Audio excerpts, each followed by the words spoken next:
Hey everyone, so I'm here to talk to you about this book I've been reading. It's called Assad or We Burn the Country. It's about what's going on in Syria.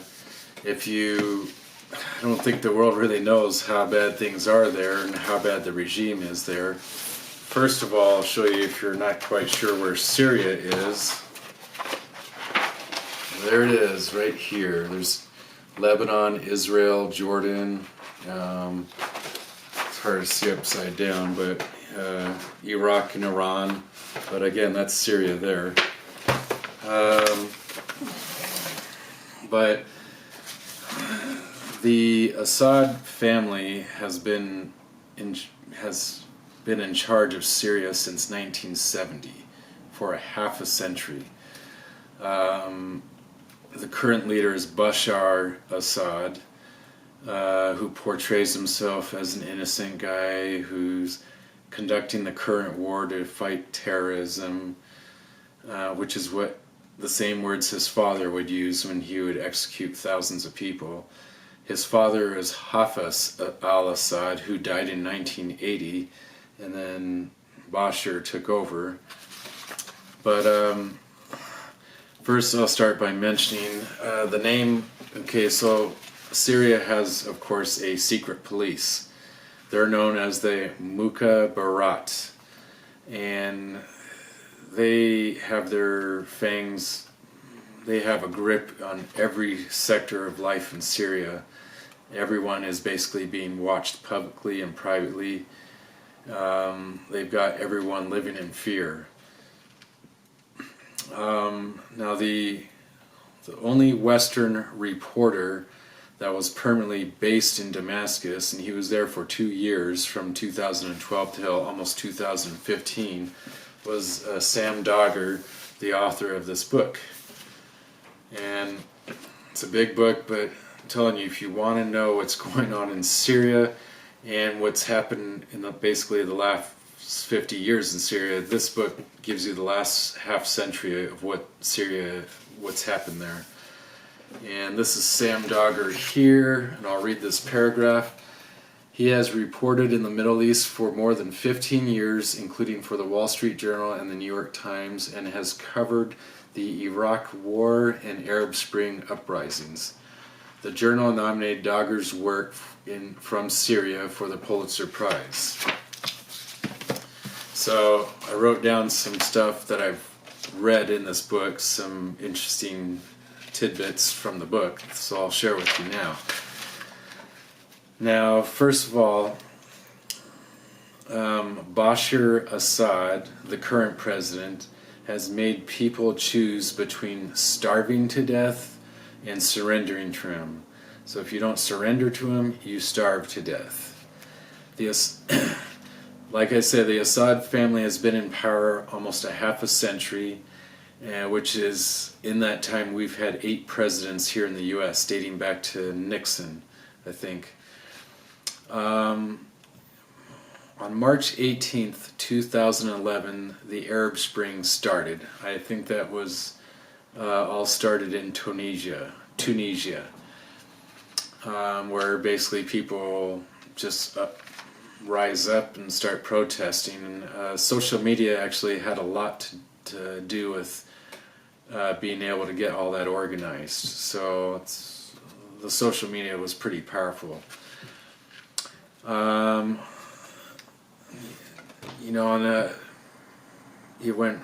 show you on this globe here. So you had those in Tunisia, Libya, of course, where they dragged Muammar Gaddafi in the streets and executed him. You also had it in Egypt, where they got rid of Mubarak, put him in jail, and I think he's been released since and living in some villa somewhere. But, and again, Syria is right here. It's hard to see on this. But when the Arab Spring, it started spreading to these different countries, and then that made countries like Saudi Arabia got nervous because the royal family there was like, well, we better, this could affect us. So before it could, they gave billions of dollars in different benefits to their people to make them happy. But Assad had a different plan. He basically just wasn't going to give up. His dad, Hafez Al Assad, told friends that he would retain power at any cost. It doesn't matter. He would not go away at any cost. And his son Bashar Assad is the same way. By the spring of 2016, well, first, when the Arab Spring started getting to Syria, he just clamped down in a brutal fashion, and this, it's a civil war broke out. But by the spring of 2016, over 400,000 civilians had been killed by the Syrian regime, killing their own people. The Syrians, these are some of the methods they used to kill their own people, and this was aided by the Russians. The Russians helped them. They used suffocation, incineration, slashed to pieces from airstrikes, incendiary rockets, ballistic missiles, cluster bombs, barrel bombs, chlorine bombs, and chemical weapons. Also, deaths from a lack of food and medicine. Vladimir Putin stated that by 2018 he had already tested more than 200 new weapons in Syria. So what a stand-up guy Putin is. Thousands more, mostly activists and protesters who resisted the regime peacefully, were hanged by sham military tribunals at the Saydnaya prison near Damascus. Hafez Assad did the same thing in the city of Homs in the 1970s.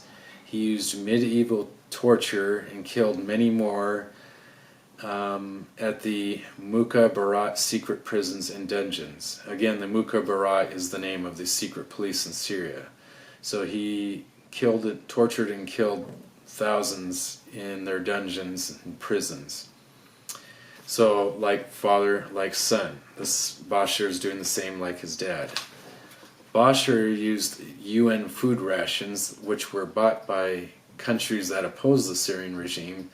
He got a hold of those food rations that were meant for the starving people of Syria, and he used those against his own people. You submit to me or you die. Manaf Talas.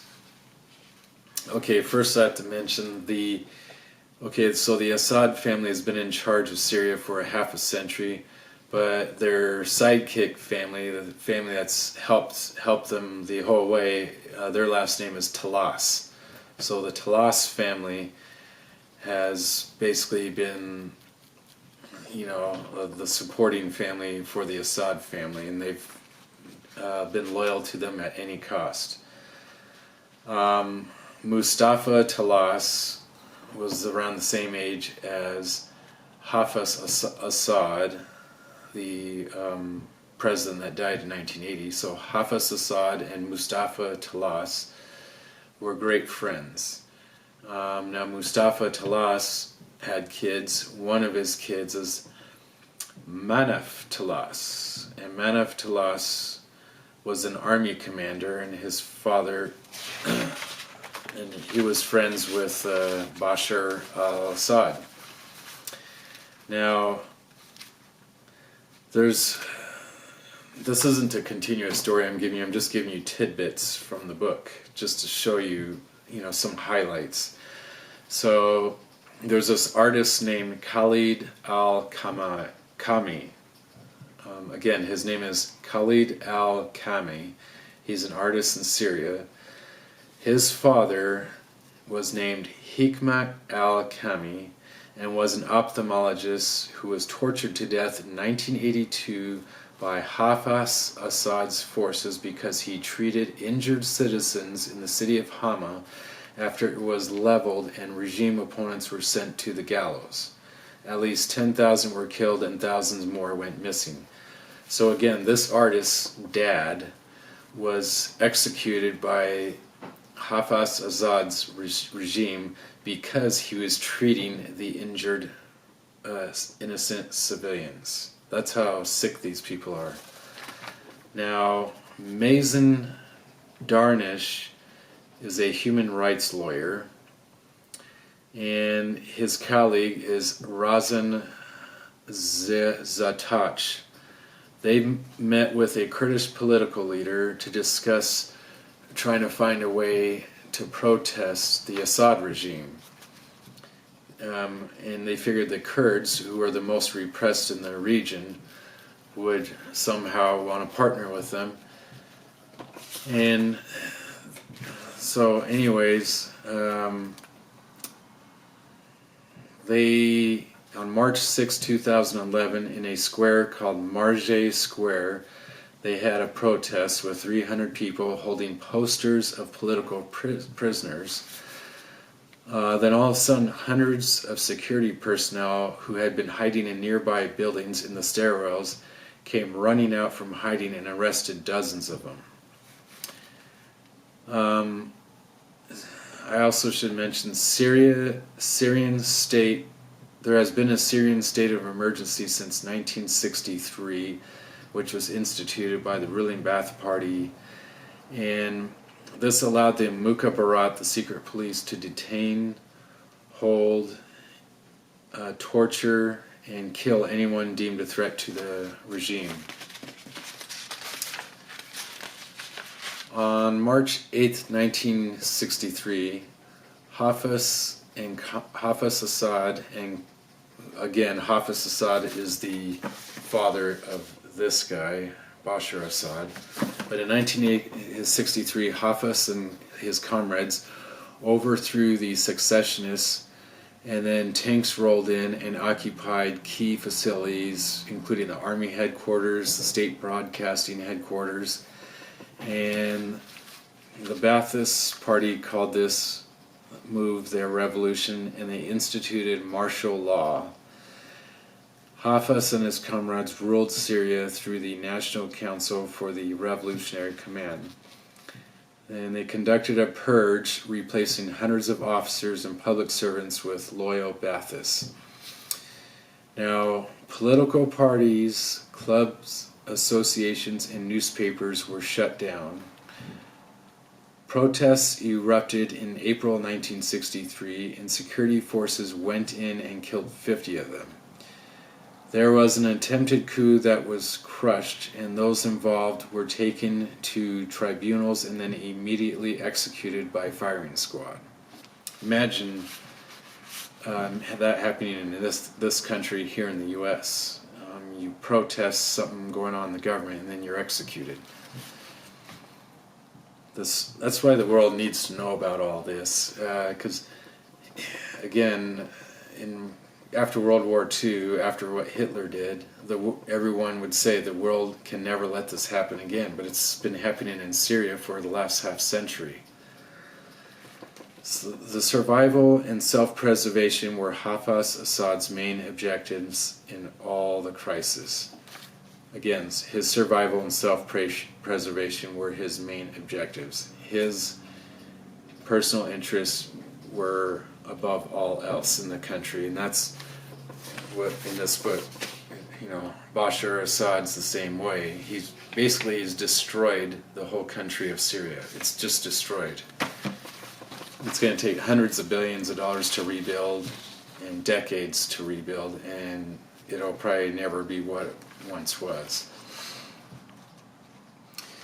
In 1964, student protests.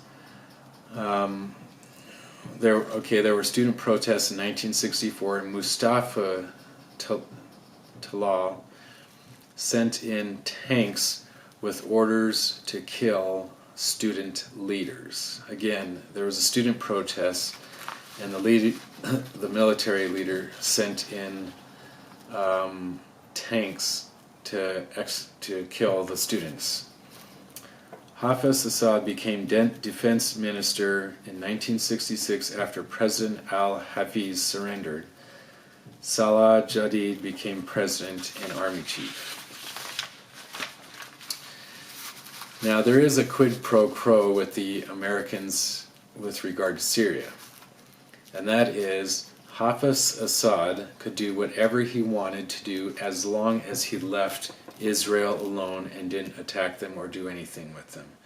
In return, the U.S. promised financial aid, and this is dated back to 1974 under Richard Nixon. Later on, Jimmy Carter called, I don't remember the exact words, but Jimmy Carter referred to Hafez Assad as a great leader and someone we can do business with. A new constitution in Syria was created in 1973, and that put the executive, legislative, and judicial powers in the hands of the president.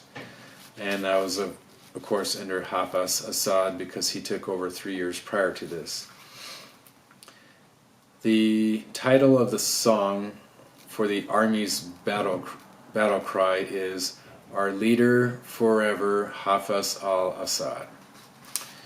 In 1979, a cable from the U.S. Embassy in Damascus assessed Hafez Assad's prospects and concluded that any weakening in his position was detrimental to U.S. interests, including Arab-Israeli peace and secure oil supplies.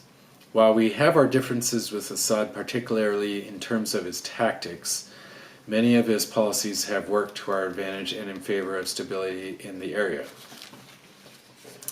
So again, our U.S. Embassy sent a cable back to Washington saying, while we have our differences with Assad, particularly in terms of his tactics, and his tactics meaning mass executions, raining down terror on his people, starving them to death,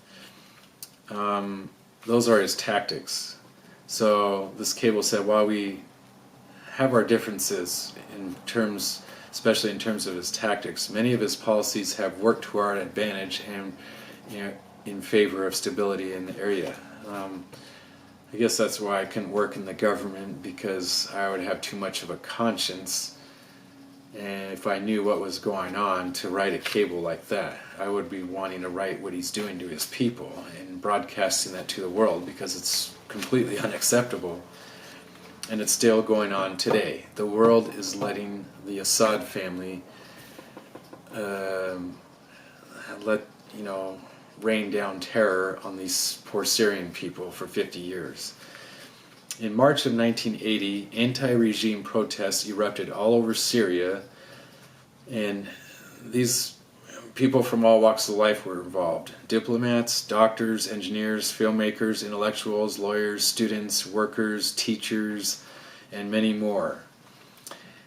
So again, these all people from all walks of life were participating in anti-regime protests in 1980, and this was crushed with mass executions. In the city of Aleppo alone, there were over 2,000 executed and 8,000 detained. In the summer of 1980, at the presidential palace there in Damascus in 1980, Hafez Assad had a visitor from Africa, a dictator from Africa, and someone in his entourage threw two grenades at Hafez Assad. Now, Hafez Assad kicked one grenade away, and then one of his bodyguards hopped on the other one and sacrificed his life. So Hafez Assad came out with just some minor injuries. But in retaliation, what did he do? First of all, the person that threw the grenades got away. So they don't know who it was at all. They have no idea. Because in all the craziness of those going off, the focus is on protecting Assad and his family. So that guy got away. They have no idea who it is, but they decide to blame it on the Muslim Brotherhood organization, who is an enemy of the Assad regime. And so what does Assad do? He has 200 of his top soldiers flown to one of the most infamous and notorious prisons in Syria, He has the cells opened up so his soldiers can go in those cells and just do mass executions with machine guns. And they executed over 1,000 inmates in that prison because some of them were suspected of being members of the Muslim Brotherhood. Suspected, and some of them. And you can tell you right now, not a single one of those was involved in that assassination attempt because they were in prison. The guy that did it got away. So most of those people were probably not members of the Muslim Brotherhood, and even if they were, he just went in and executed over 1,000 of them. And that's how they operate, and that's how they still operate. In January of 1982, the regime planned a large assault on the city of Hama, the last major foothold of the Muslim Brotherhood, and where they commenced cleansing operations, and they went house to house. Again, this was like in the prison. They just went house to house indiscriminately and went on killing rampages. They didn't know who lived in there or whatever, and they also blew up big portions of the city, just leveled them. But they went into these houses and just started killing anyone and everyone, women, children, whatever, elderly. And then they also had mass public executions. So again, this was in 1982 by Bashar's dad, Hafez Assad, and they don't have an exact toll of how many were killed, but it was anywhere from 10,000 to 30,000, just this one massacre. And of course thousands more turned up missing. In the 1980s, Mustafa Talas said that in the 1980s, now again I'm reminding you, Mustafa Talas was the friend of Hafez Assad, Bashar Assad's father. So Mustafa Talas said in the 1980s that he signed so many death warrants he lost track of how many he signed. And he gave an example that just in the city of Damascus alone, there were over 150 death sentences a week conducted by hanging. Those are just the ones conducted by hanging. There were also other death sentences that were carried out, in secret prisons. But just the hanging death sentences, there were 150 of those on average per week in Damascus alone in the 1980s. Hafez paid his brother.